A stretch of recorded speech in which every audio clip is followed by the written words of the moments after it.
Hello दोस्तों, कैसे हो? आपका स्वागत है त्रिपान स्टडी सेंटर में। आज जो हम करने जा रहे हैं क्लास 12th एनआईएस बोर्ड का जो है पॉलिटिकल साइंस के जो चैप्टर है, जिसमें हम आज 4th चैप्टर करेंगे, मेजर पॉलिटिकल थ्योरी। यानी अगर हम देखें तो प्रमुख जो है राजनीतिक जो है सिद्धांत दिए गए हैं, उस पर जो है हम विस्तार पूर्वक चर्चा करेंगे। ये चैप्टर जो है कई मानने में कई क्लास के बच्चे के लिए इंपॉर्टेंट है, चाहे वो +2 में हो, एनआईएस बोर्ड कर रहे हो, चाहे वो सीबीएसई में पढ़ते हो, चाहे यूपी बिहार बोर्ड के बच्चे हों, चाहे वो पंजाब यूनिवर्सिटी के बच्चे हों, बीए कर रहे हो, उनके लिए भी ये काफ़ी इंपॉर्टेंट रहेगा। तो हर क्लास के बच्चे जो है इसको देख सकते हैं, समझ सकते हैं और इसे ज्ञान प्राप्त कर सकते हैं।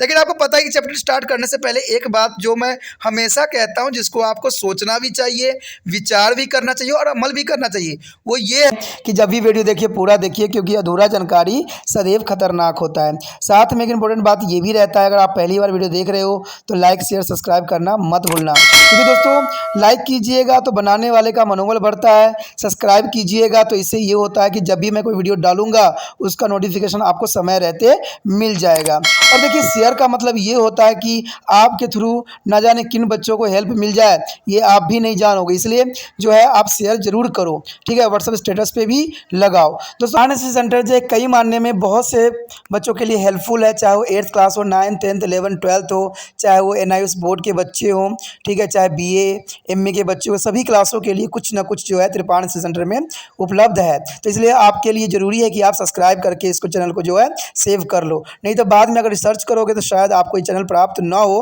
तो इसलिए सोचना नहीं, विचार नहीं करना है, सब्सक्राइब करके जो है अपने पास सेव करना है। दोस्तों ये तो बात था आपके लिए, लेकिन अब देखते हैं हमारा आज टॉपिक क्या है। Our chapter here is the major political theories. Is the second point here is the Marxism. The Marxism here the theory is the Karl Marx or represent. The following the establishment of factories and there is a capitalistic is a mode of production during to the 70 to 80 centuries. Based the condition of the workers is a declarating the workers who is entered to the factory we are subjected to all the shortage of explorations and the long hair of the work. Life is a slum, ill health, etc. The result was the explanations of the workers ever to the increasing gap between the rich and the poor, economic inequalities. Degradation and the alternation. Karl Marx is a Friedrich Engels is realized as a clear and the absorbed effect of capitalism and in the process. And the both about there that is called to scientific is a socialism and Marxism. After the name of Marx was the contributor to the Marxian philosophy. After the Marx is the Hegel to include to among other. And the V is very important as Lenin, Russia, and the Mao Zedong China. The one fact here is alienations at the mean, allophoness, and stagnant apathies is a cutting off. The mark find alienation of extermination, and the man find himself external, alleged to his the active, his a self. यदि हम chapter बात करें इसमें, जैसे कि हम बात कर रहे थे मेजर थ्योरी ऑफ पॉलिटिक्स, तो इसमें जो दूसरा जो हमारा सबसे इम्पोर्टेंट बात आती है वो आता है मार्क्सवाद, ठीक है। उससे पहले हमने पढ़ा था, अगर देखा जाए तो लिबरलिज्म के बारे में पढ़ा था, और अब जो है हम मार्क्सवाद के विषय में पढ़ेंगे। तो मार्क्सवाद भी जो है राजनीतिक में एक अपना बहुत ही महत्वपूर्ण स्थान रखता है। कहते हैं अगर देखा जाए तो 17वीं से 18वीं शताब्दी के दौरान पश्चिमी देशों में कारखानों की स्थापना तथा पूंजीवादी उत्पादन व्यवस्था को परिणाम स्वरूप मजदूरी की दशा जो है बिगड़ने लगी थी। यानी मजदूरों की जो दशा थी, कंडीशन था, वो दिन पर दिन बिगड़ने लगी। कारखानों में प्रवेश पाने वाले मजदूर का है सब प्रकार से शोषण हुआ और काम के लंबे घंटे, गंदी बस्तियों में जीवन और कमजोर एवं खराब स्वास्थ्य इत्यादि। इसका परिणाम यह हुआ कि मजदूरों का शोषण और अमीर गरीब के निरंतर बढ़ता अंतर आर्थिक असमानताएं अविनित और अलगवाद बना दिया। उसके पश्चात कार्ल मार्क्स और फ्रेडरिक एंजेल्स ने पूंजीवादी दुष्प्रभावों को स्पष्ट रूप से अनुभव किया और इस प्रक्रिया में वैज्ञानिक समाजवाद और मार्क्सवाद मार्क के नाम पर को ले आए। और मार्क्सवादी दर्शन में मार्क्स और एंजेल्स के बाद योगदान देने वाले में उनके अतिरिक्त देखा जाए तो B.R. लेनिन और जो है माओ, जो कि चीन के रहने वाले थे, सम्मिलित थे। अलगवाद का अर्थ है अकेलापन और व्यक्त यानी उदासीनता। जो है संबंध विच्छेदित, और मार्क्सवाद में जो है अलगवाद का अर्थ है व्यक्ति अपने आप को अपने क्रियाकलाप और स्वयं से अलग थलग पाता है। यानी इंसान जो है, मार्क्सवाद का अर्थ ही यही हुआ कि अपने आप को अलग थलग पाता है समाज में। तो इस बात जो है कार्ल मार्क्स ने बहुत ही गहराई से बताने की कोशिश किया। देखिए, कहते हैं ना, जब सिचुएशन पैदा होता है तभी कोई व्यक्ति जो है कुछ लिखने के लिए तैयार होता है। The next topic here is a Marxism and it is a basic postulate. There is a Marxism and basic postulate here.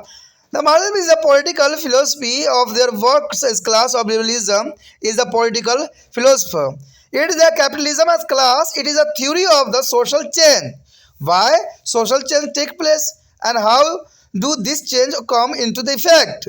The social change take place because of their material factor and through their method is called to the dialecticals is a materialistics of method. The Marxism is based on content occupations and postulate here given. The first here, that nothing happened in the world on its own.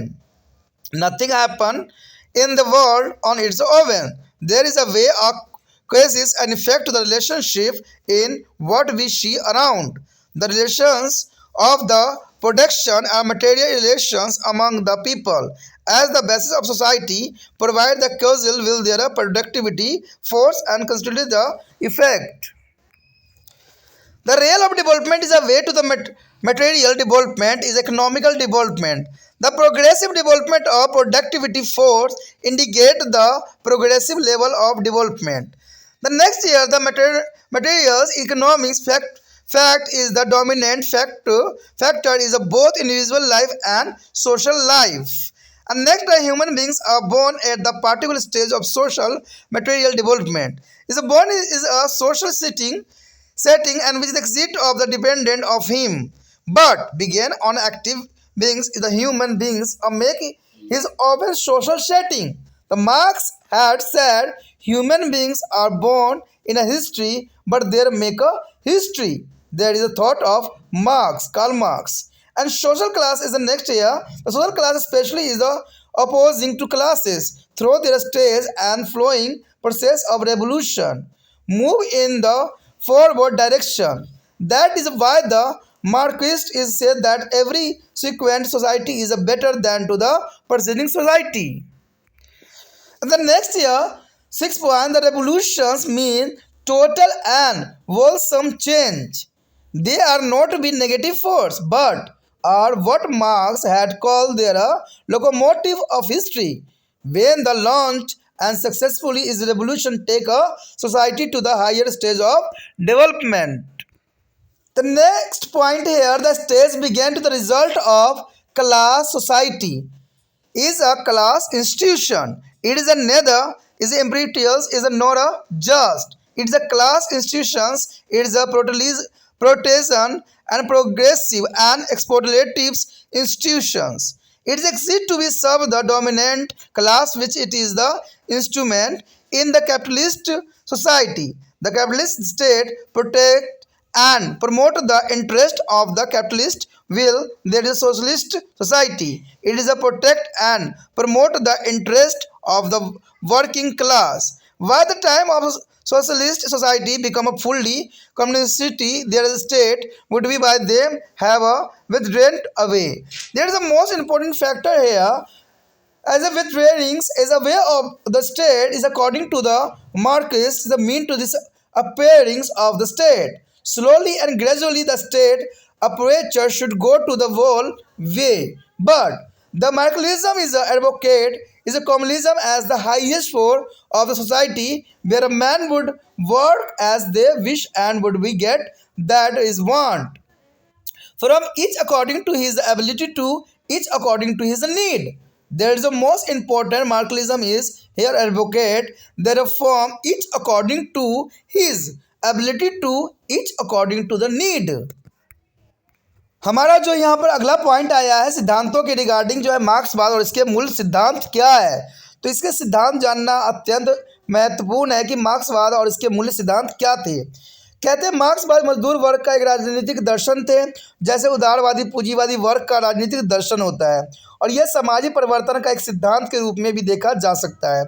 सामाजिक परिवर्तन क्यों होते हैं और ये किस प्रकार परिवर्तन प्रभाव आते हैं। सामाजिक परिवर्तन भौतिक कारकों के कारण सदैव होते हैं।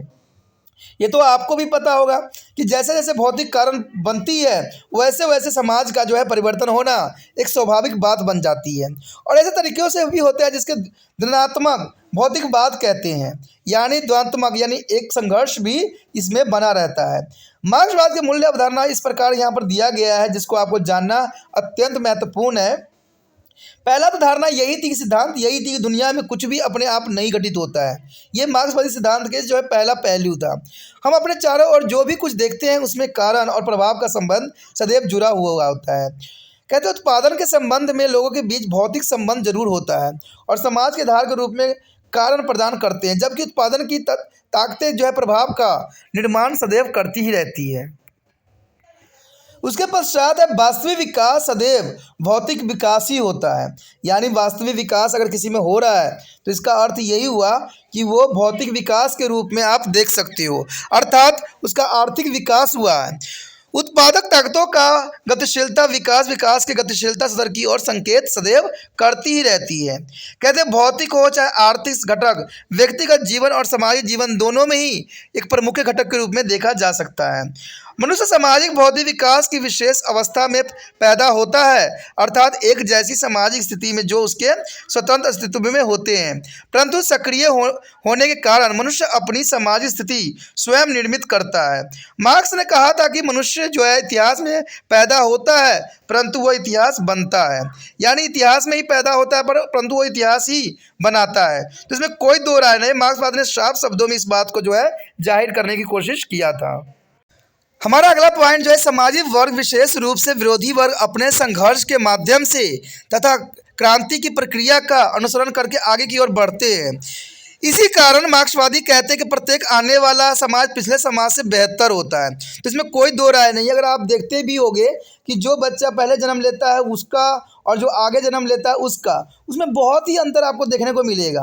तो इसमें कोई दो राय नहीं। पुराने समय के समाज जो था वो अलग था और आने वाला समाज जो है अलग है, क्योंकि इसका जो है दिन पर दिन विकास होता ही चला जाता है और विचारधारा भी चेंज होता ही चला जाता है। तो इसलिए साफ शब्दों में मार्क्स ने इस बात को जो है रिप्रेजेंट किया था और मार्क्सवादी विचारधारा में डाला भी था कि प्रत्येक आने वाला समाज पिछले समाज से सदैव ही बेहतर ही होता है। कहते हैं क्रांतियों का अर्थ जो है पुण्य रूपेशन और समग्र परिवर्तन ही माना गया है। वे नकारात्मक ताकत नहीं है, परंतु जैसा कि मार्क्सवादी ने कहा है कि इतिहास के इंजन है, यानी इतिहास को चलाने के लिए ये इंजन के रूप में जो है क्रांति देखी जा सकती है।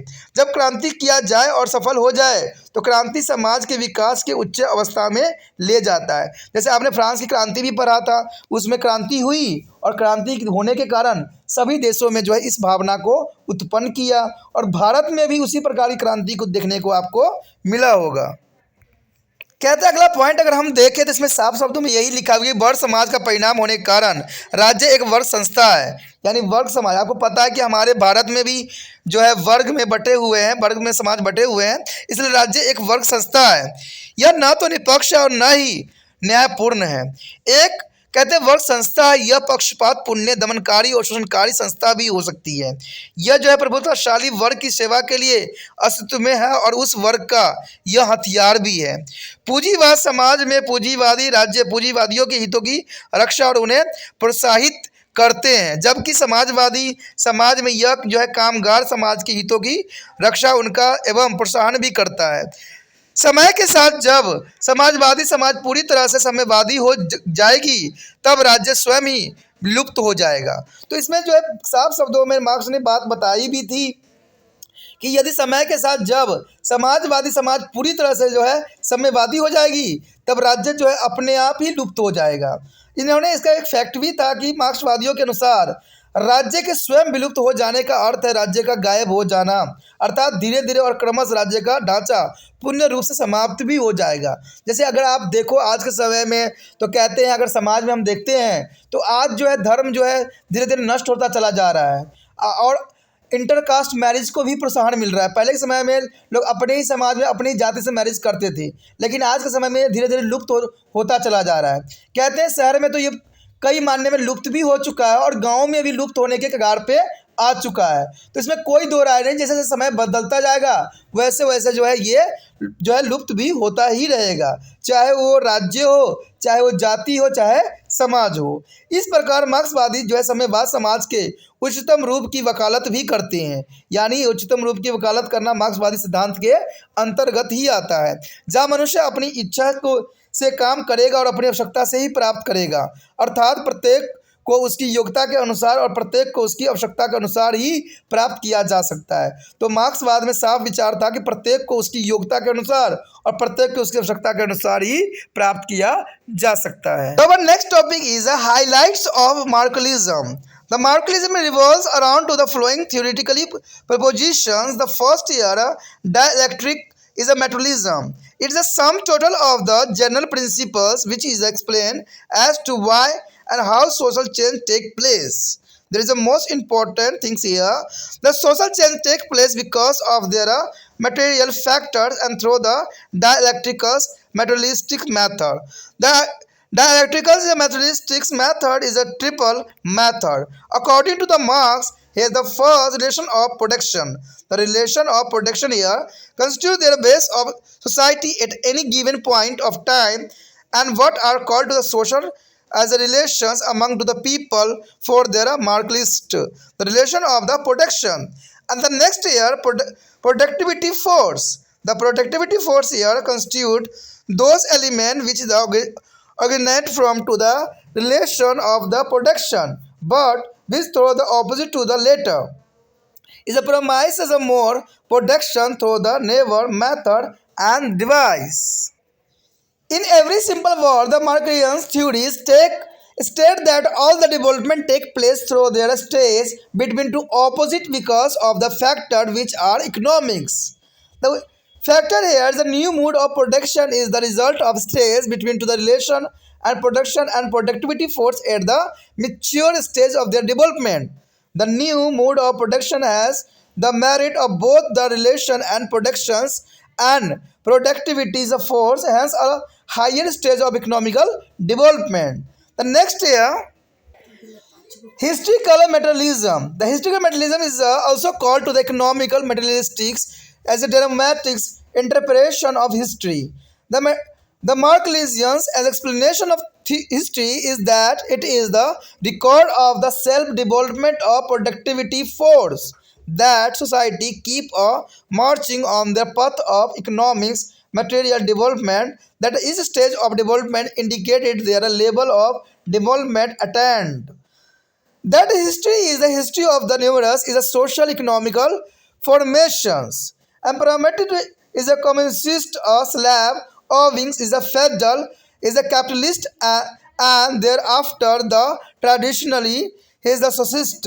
Is a socialist is here followed by the communist society, and that is succeed of society is an improvement over the preceding ones. That the socialist is a society after the abolition of the capitalist society would be a classless society bird with a state is the form of is a dictatorships of the proletariats. As a communist society which follow the socialist society would be a both classless society and is a stateless society. The next here, theory of corpus value. The theory of corpus value here is the another characteristic of Marxism. The Marxism said that it is the work who is a create value is a commendatory when to the produce aids, but he does not get what is a produce. He get only the wage over to above wage is what goes to their employer. That is a surplus value. The surplus value is the difference between that the value is a laborers produce and that he get in the form of wage. In a simple word, the laborers is a get to the wage, the employers the profit. This surplus value make their rich and richer and the poor is a poorer. It is through the surplus value that is a capitalist is a thrives. And next here, a theory of class stage is another tenet of the Marxism. In the Marxism's view, all the history has been to history of class stage between to the opposing classes. A class stage is that characteristics of the class societies. In the classless society, there is no class stage because there are is a such as the society's no opposing anthroistic class. The class stage is the class associate is a slave owning society. Their feudal society and capitalist society is of mainly three types: economical and ideologically and politically. There is a three stage here: is economics, is ideologically and political. The Marxism is advocate a revolution. The Marxism advocates says a revolution. The revolution in the Marxists say that is the locomotives of history.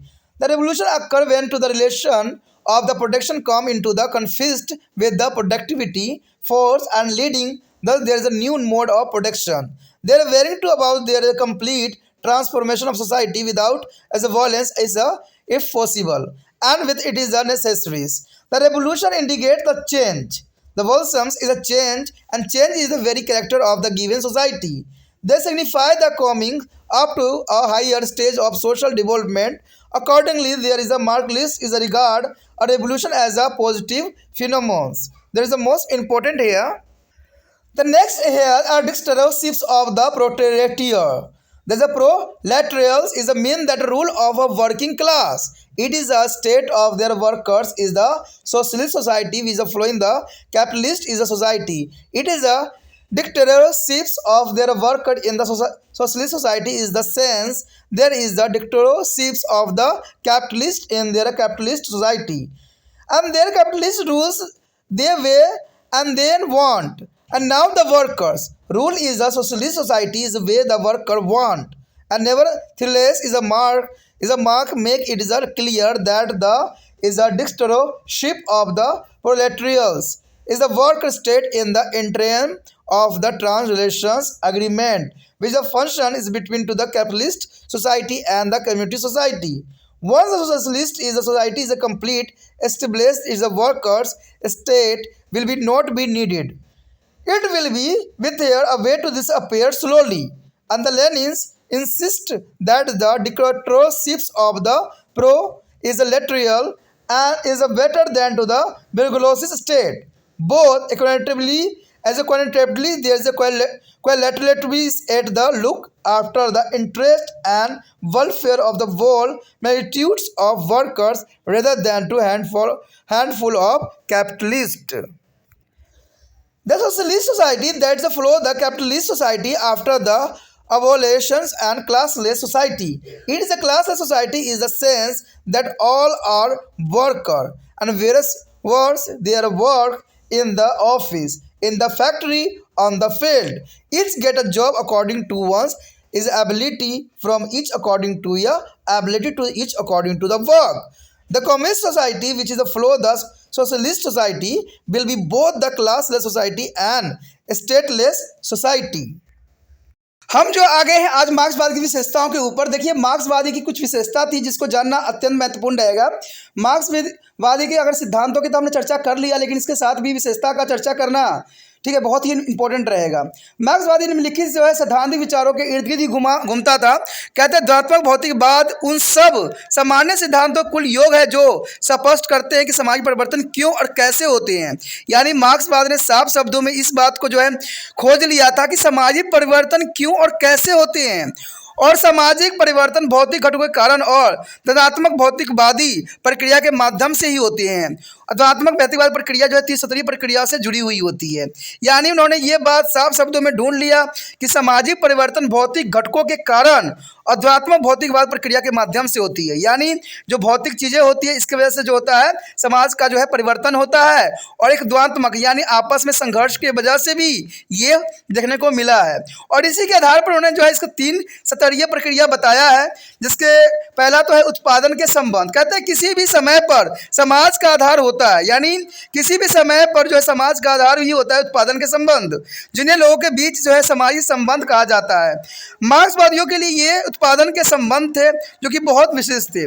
बात अगर हम करें उत्पादन की शक्तियों के तो कहते हैं वो तत्व होते हैं जो उत्पादन के संबंध से उत्पन्न होती है परंतु ये संबंधों के विरुद्ध होने के बावजूद भी नई विधियों के माध्यम से अधिक उत्पादन का जो वादा भी करती है जो कि बहुत काफ़ी इंपॉर्टेंट है।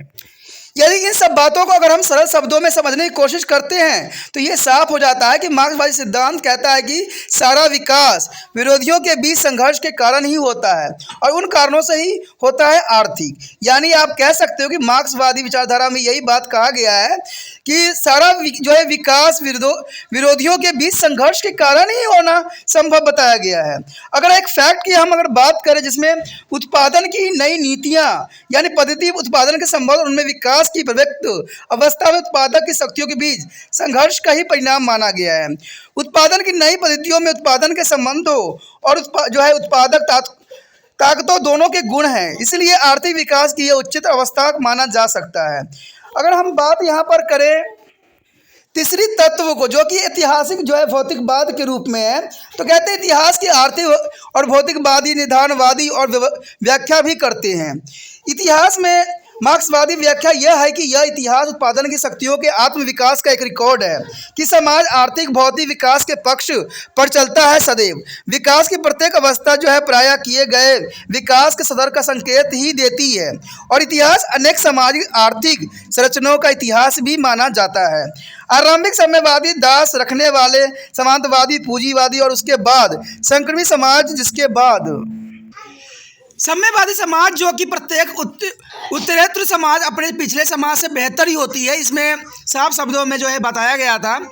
समाजवादी समाज पूंजीवादी समाज के समाप्त होने के बाद भी वर्गहीन समाज ही होगा, परंतु सर्वहारी और तानाशाही के रूप में साम्यवादी समाज जो समाजवादी समाज का अनुसरण करता है वही वहीन यानी वर्गवहीन समाज और राज्यवहीन समाज दोनों ही होगा। ये साफ शब्दों में जो है मार्क्सवादी विचारधाराओं का मानना था।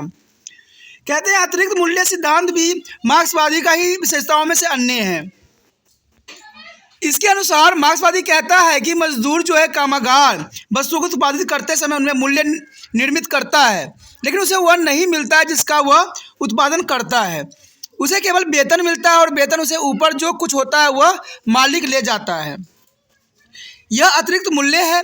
अतिरिक्त मूल्य श्रमिक द्वारा उत्पादित मूल्य और उससे प्राप्त होने वाले वेतन के बीच का कुछ अंतर माना जा सकता है।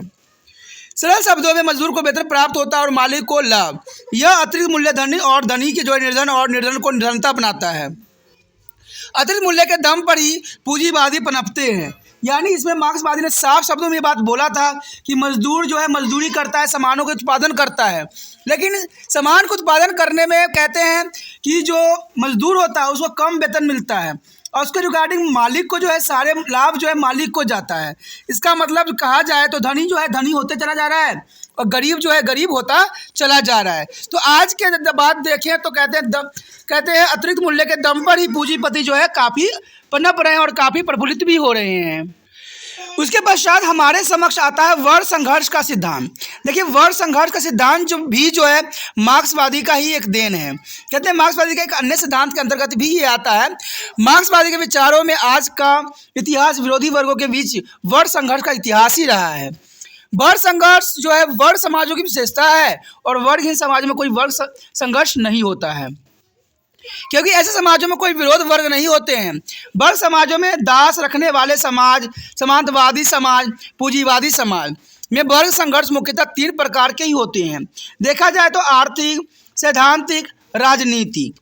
मार्क्सवादी क्रांति को जो है पैरवी करता है और मार्क्सवादी कहते हैं कि क्रांति इतिहास का इंजन होती है। क्रांतियाँ तब होती है जब उत्पादन के संबंधों का उत्पादन के ताकतों के साथ संघर्ष सदैव होता है, जो उत्पादन की नई पद्धति की ओर ले जाता है। वह समाज में पुण्य परिवर्तन लाती है यदि संभव हो तो बिना हिंसा के और अधिक आवश्यक हो तो हिंसा से भी, यानी हिंसा का भी सहारा लेते हैं और हिंसा के भी बिना भी कर सकते हैं। क्रांतिकारी परिवर्तन की सूचक है। कहते हैं पुण्य रूपन परिवर्तन और जो है समग्र परिवर्तन एक समाज के मूल्य चरित्र में सदैव परिवर्तन ही रहता है। वे समाजी विकास की उच्चतर अवस्थाओं के आगमन की सदैव घोतक होते हैं। अंत मार्क्सवादी क्रांति को एक सकारात्मक घटना भी मान सकती है। उसके पश्चात है सर्वहारी की तनाशाह का क्या अर्थ। देखिए सर्वहारी तनाशाही का अर्थ कामगार वर्ग का शासन है। यह पूंजीवादी समाज के बाद अपने आने वाले जो है समाजवादी समाज में कामगारों का एक राज्य स्थापित हुआ था। कहते हैं समाजवादी समाज में सर्वहार की तनाशाह उसी भाव में है जैसे पूंजीवादी समाज में पूंजीपतियों की तनाशाही होती है। यानी पूंजीपतियों का जो है अपना तनाशाह होता है, वहाँ पूंजीपति अपनी इच्छा अनुसार शासन करते हैं और यहाँ कामगारों की इच्छा अनुसार शासन भी करते हैं। इस पर मार्क्स ने स्पष्ट कहा कि सर्वहारी की तनाशाही कामगारों के राज्य, पूंजीवादी और साम्यवादी समाज के बीच जो है अंतरिम अथवा परिवर्तित प्रबंध के रूप में कार्य करता है। एक बार समाजवादी समाज की स्थापना हो जाने के बाद कामगारों का राज्य का कोई आवश्यकता नहीं होगी, अर्थात वह धीरे धीरे विलुप्त होता चला जाएगा। यानी कहते हैं आवश्यकता रहेगी तो ये बना हुआ रहेगा, आवश्यकता खत्म हो जाने के बाद धीरे धीरे जो होगा ये विलुप्त हो जाएगा। लेनिन का आग्रह था कि बुजुर्ग और राज्य से जो है सर्वहारी की तनाशाही गुणात्मक और संख्यात्मक दोनों ही स्तरों पर बेहतर होता है, क्योंकि यह जो है मुट्ठी भर पूंजीपतियों के बजाय बेशुमार कामगारों के हितों और कल्याण की देखभाल भी करता है। अगर बात करें पूंजीवादी समाज के बाद आने वाले समाजवादी समाज की समाप्ति के बाद एक वर्गहीन समाज की स्थापना होगी, इसमें कोई दो राय नहीं, ये तथ्य सही है। यह इस अर्थ में वर्गहीन समाज है कि सभी कामगार भले ही जहां भी काम करते हों, कार्यालय में, कारखानों में, खेतों में, प्रत्येक अपनी योग्यता अनुसार काम नौकरी प्राप्त करता है, अर्थात प्रत्येक को उसकी योग्यता अनुसार और प्रत्येक को उसके कार्य के अनुसार काम मिलता है। और समाजवाद समाज के बाद आने वाला साम्यवादी समाज वर्गहीन और राज्यवहीन समाज दोनों ही होंगे, इसमें कोई दो राय नहीं। जैसे समय चल रहा है उसमें जो है राज्यवहीन और वर्गहीन समाज होने का इसमें जो प्रमाण दिया गया था वो सत्य सिद्ध भी आने वाला समय में होगा।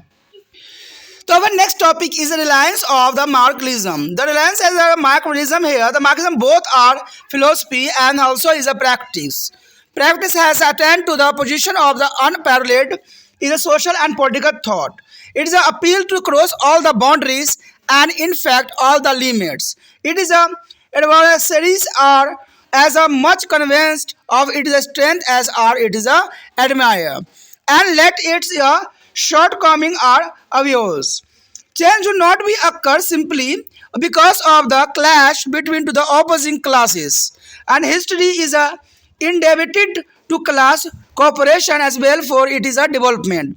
Material factor though the important and dominating, it may be is not the sole factor. It is explaining the whole complex of society as a enterprise. Indeed, man does not live by bread alone, but it is also true that he cannot be live. The Marxism has underestimated the world of the strength of national patriotics. As a sentiment tends to say that is the workers have no fatherland of their own.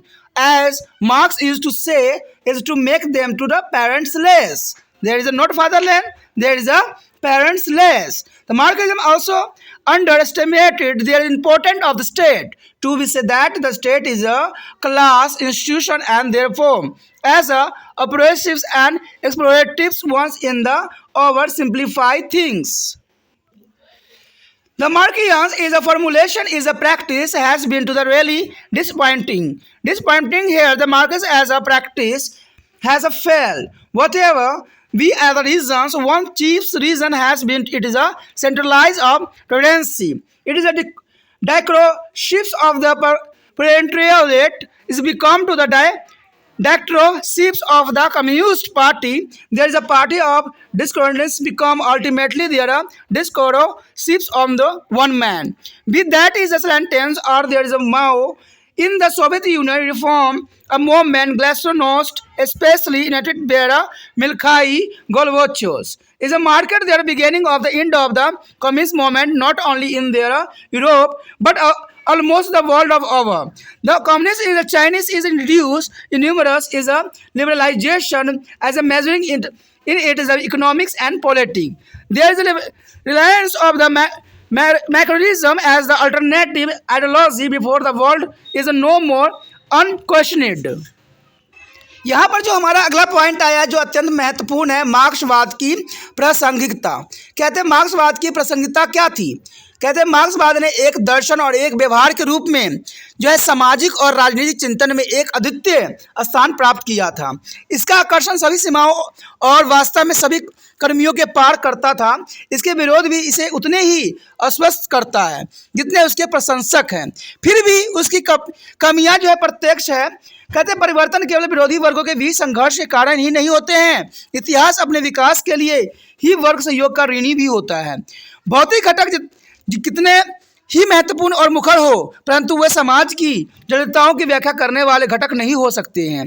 वास्तव में मनुष्य केवल रोटी के लिए ही जीवित नहीं है, परंतु यह भी सत्य है कि वह इसके बिना भी जीवित नहीं रह सकता।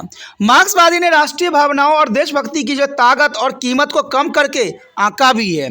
कामगारों का कोई अपना पितृ देश नहीं होता है, यानी कामगार जहाँ भी होते हैं चले जाते हैं और अपना जीविका कमाते हैं, उनका कोई अपना जो है पितृ देश नहीं होता है। जैसे कि मार्क्स भी कहते थे कि उन्हें अब अभिभावक रहित बनना है, यानी उनके कोई पेरेंट्स लेस बनना है, यानी उनको कोई पेरेंट्स नहीं चाहिए। मार्क्सवाद ने राज्य के महत्व को भी कम करके आंका था।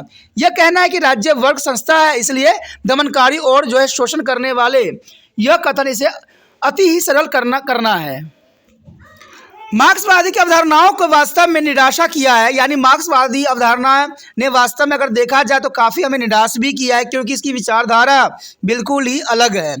कहते हैं कारण चाहे कुछ भी हो, परंतु व्यवहार में मार्क्सवादी असफल हुआ है। यानी सभी क्षेत्रों में काफ़ी अच्छा किया है, लेकिन व्यवहार के अगर क्षेत्र में देखें तो मार्क्सवादी जो है सफल हुआ है।